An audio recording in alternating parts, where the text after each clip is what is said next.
Good morning and welcome to A News. I'm Bakhtiar Sanov and let's see the headlines. Tensions flare up between Rwanda and DRC as UN Security Council members pressure Rwanda over alleged support for M23 rebels. United States and Colombia avoid trade war as deal reached on deportation flights. Mark Zuckerberg announces Meta's $60 billion investment in AI for 2025.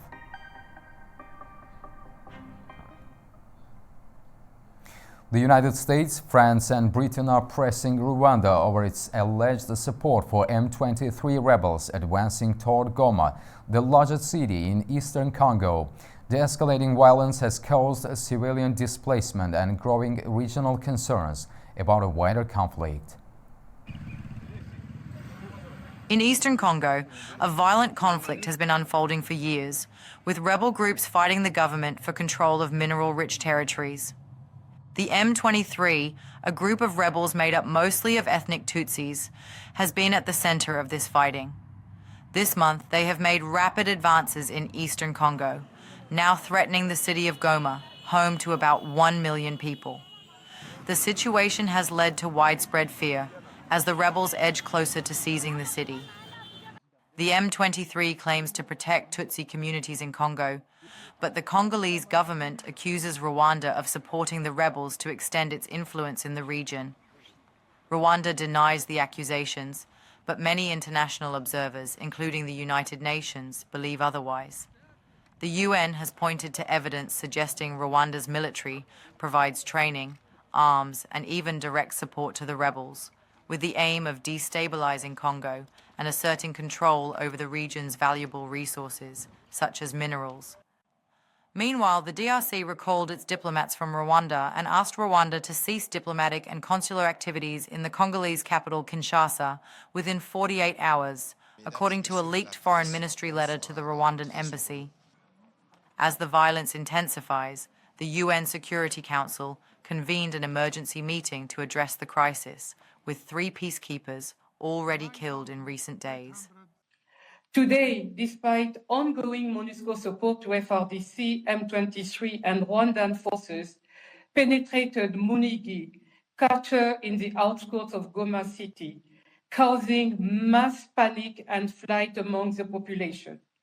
Roads are blocked and the airport can no longer be used for evacuation or humanitarian efforts. M23 has declared the airspace over Goma closed. In other words, we are trapped. I call on this council to act now to secure the civilian population, humanitarian aid workers, and all United Nations personnel. The United States, France, and Britain have called for an immediate ceasefire and accountability for those fueling instability. The United States will consider all the tools at its disposal in order to hold accountable those responsible for sustaining armed conflict, instability, and insecurity in the DRC. The East Africa community leaders have also stepped in, with Kenya's President William Ruto calling for peace talks. He expressed grave concern over the worsening humanitarian crisis, urging an immediate and unconditional cessation of hostilities.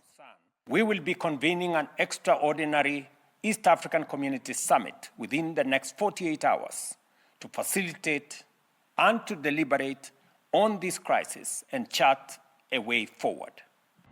However, despite numerous peace efforts in the past, the region remains in turmoil, and fears grow that the fighting could expand across borders.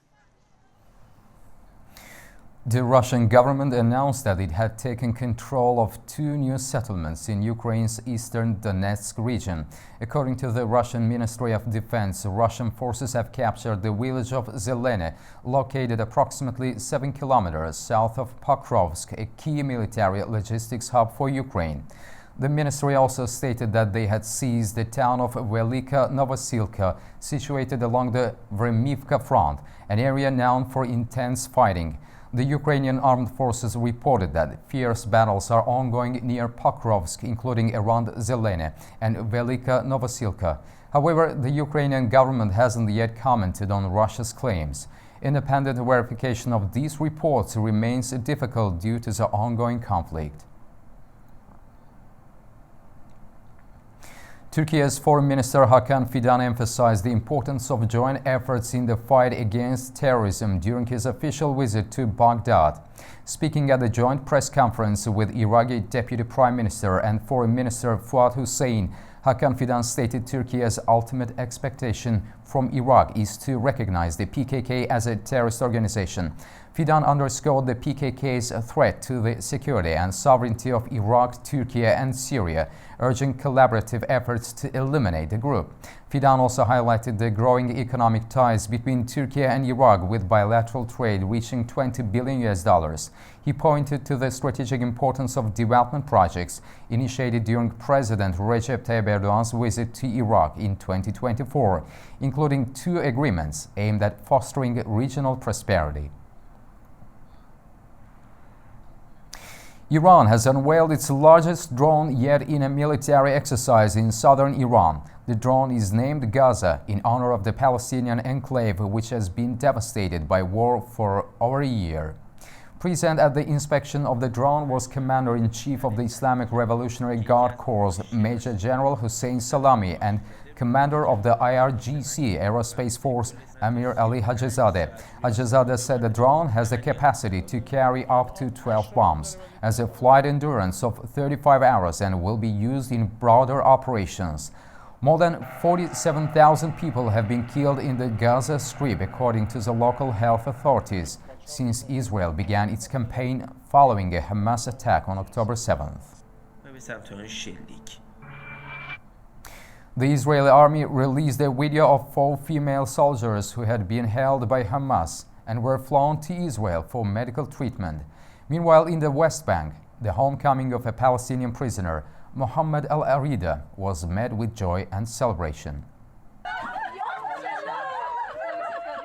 4 Israeli soldiers, Karina Ariev, Daniela Gilboa, Naama Levy, and Liri Albag, were released by Hamas and transported by military helicopter to Israel.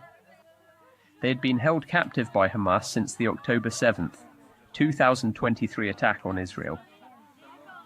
Video footage shows them on board the aircraft with their families, writing messages of thanks on whiteboards.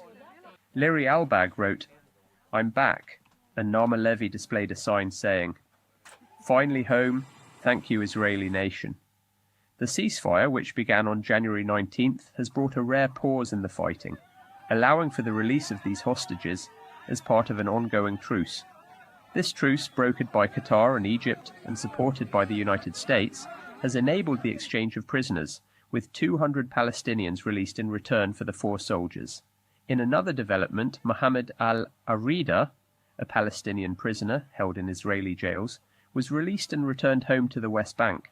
Al-Arida, who had been imprisoned for his involvement in militant activities, was greeted by his family and a large crowd.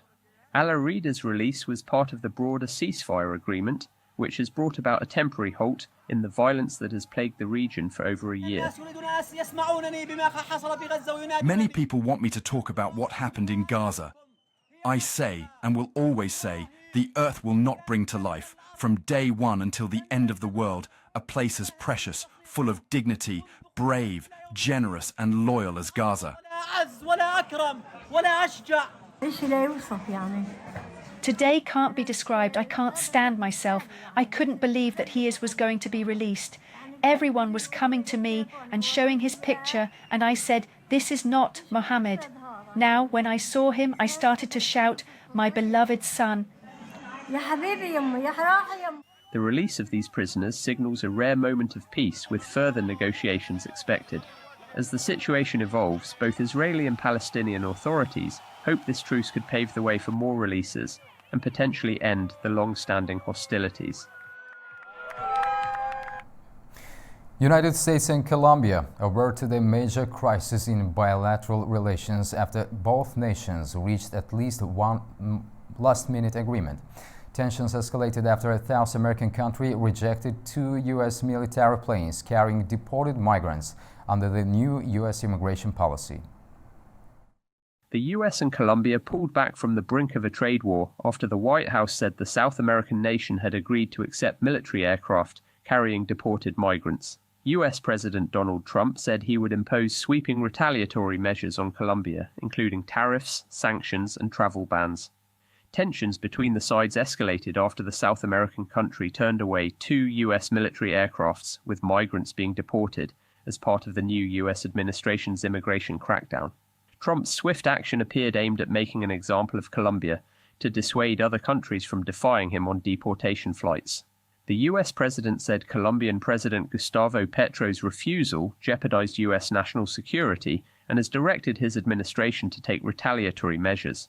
Trump planned to impose emergency 25% tariffs on all goods coming into the United States, which was supposed to go up to 50% in 1 week, as well as a travel ban and visa revocations on Colombian government officials and its allies.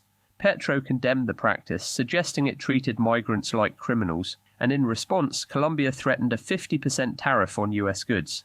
According to the State Department, the United States is Colombia's largest trade and investment partner, and Colombia is also the US's third largest trade partner in Latin America.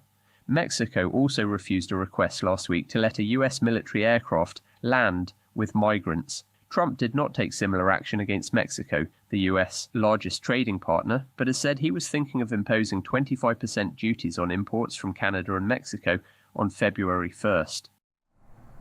Meanwhile, initial diplomatic tensions between Colombia and the United States have sparked concern among Colombian residents.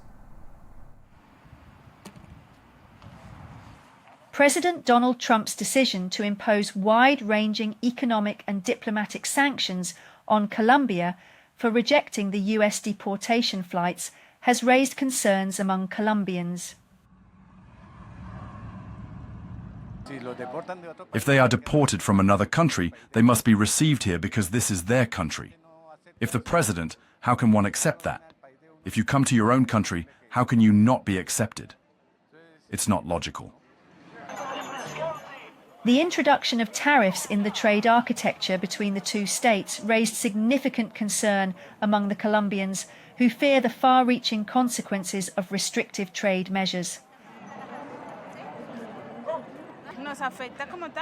It affects us. It will affect all people exporting their products. This will put a halt on Colombian commerce with the United States. This will completely affect us.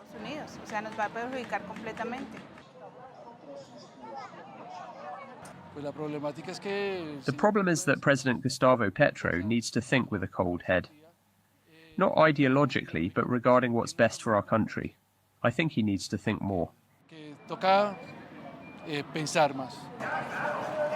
As Colombians await further developments, investors anticipate heavy blow to Colombian peso after the start of diplomatic row with the US.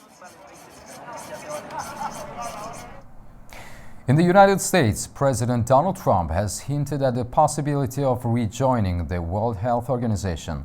This comes after signing an official order to withdraw the United States. United States President Donald Trump says he may consider rejoining the World Health Organization after signing an executive order to withdraw the United States on his first day in office. Trump's decision to withdraw comes as he accused the World Health Organization, which gets a fifth of its budget from the US, of ripping America off, claiming unfairness in what the United States pays in comparison to China. So we paid $500 million to World Health when I was here, and I terminated it. China, with 1.4 billion people, we have 350 to pay. We have, nobody knows what we have because so many people came in illegally, but let's say we have 325. They had 1.4 billion. They were paying 39 million, we were paying 500 million. It seemed a little unfair to me. Now the United States president hints of a possible return to the World Health Organization after reduced figures have been discussed. They offered me at 39 million. They said, we'll let you back in at 39. So we're going to reduce it from 500 to 39. I turned them down because it became so popular. I didn't know if it would be well received even at 39. But maybe we would consider doing it again. I don't know. Maybe we would. They have to clean it up a little bit. But China pays $39 million for $1.4 billion, and we're paying $500 million for $325 million. I don't know. What the hell is wrong with these people? Trump's decision to withdraw the United States from the World Health Organization has been met with concern by United Nations agencies and the European Union, who believe the funding from the US has been crucial to the success of the organization. For over 7 decades, WHO and the United States of America have saved countless lives and protected Americans and all people from health threats. Together, we ended smallpox, and together we have brought polio to the brink of eradication. American institutions have contributed to and benefited from membership in WHO. We see with concerns the announcement to withdraw from the WHO organization by the United States, and we trust that the US administration will consider all this ahead of the formal withdrawal. The United States is scheduled to leave the World Health Organization on January 22, 2026. If this is achieved, experts believe it could lead to delayed responses to major disease outbreaks. In New Caledonia, a 2-day summit brought together independence movements from France's overseas territories, focusing on self-determination and liberty for regions such as Martinique, French Guiana and French Polynesia. A 2-day summit of independence movements from France's overseas territories took place in New Caledonia on 23rd to 24th January. The event, organised under the banner of the International Front for Decolonisation, brought together representatives from various territories, including Martinique, French Guiana, Guadeloupe, Corsica and French Polynesia. The summit, held in Nouméa, aimed to discuss self-determination and governance issues in these regions. Delegates deliberated on a roadmap for potential political and economic autonomy, as well as the preservation of cultural identities. Discussions included matters related to resource management, governance structures, and geopolitical developments. One of the key themes was reducing external influence in internal affairs. We want to ensure that the French state no longer controls our affairs. If there is one state interfering in our affairs, it is the French state.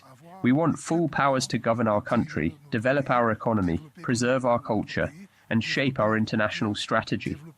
That is the purpose of this front. And this is significant because for the first time in the history of French colonies, so many organizations have come together. Numerous groups and nations are uniting under a common instrument of struggle, the International Front for Decolonization. This truly marks a new phase.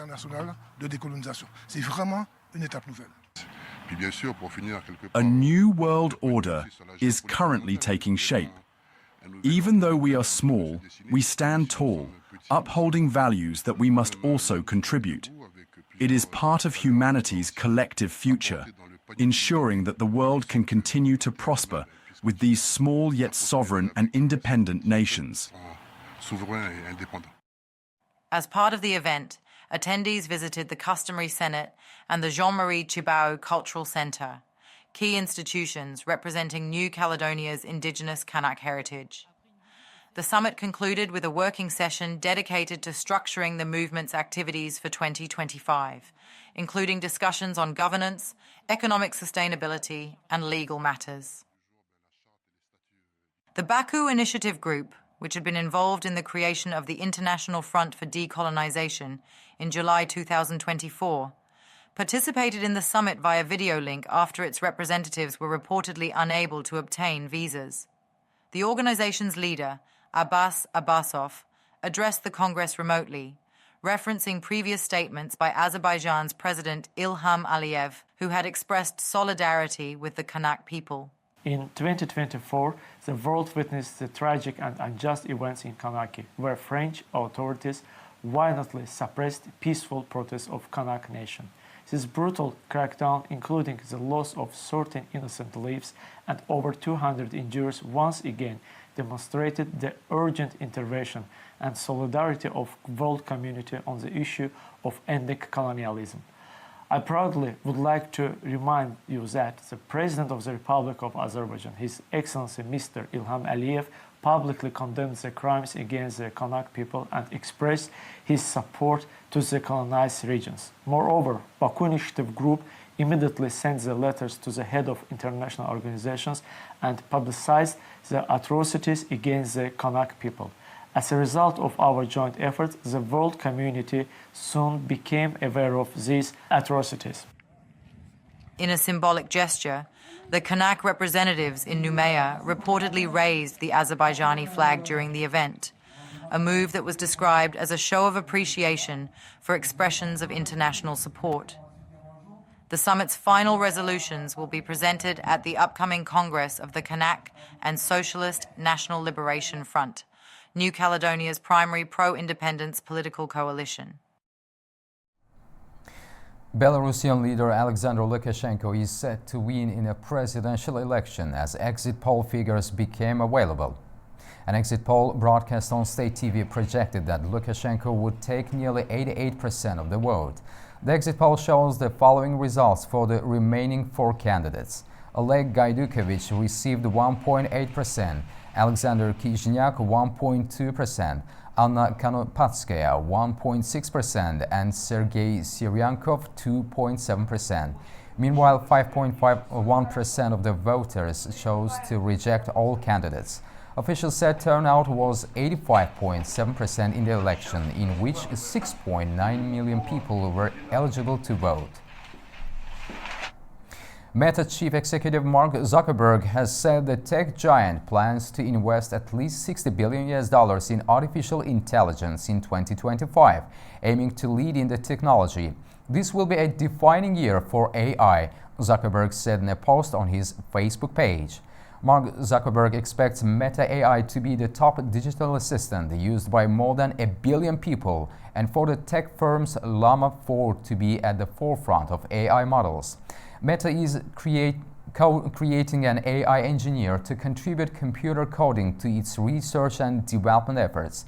According to Zuckerberg, Meta will construct a massive new data center to power its AI ambitions and is planning $60 to $65 billion in capital expenditures this year related to the technology. The post comes just days after U.S. President Donald Trump announced a major investment to build infrastructure for artificial intelligence, led by Japanese giant SoftBank and ChatGPT maker OpenAI. That's all for now, but don't go anywhere. Stay tuned to A News for more exclusive updates.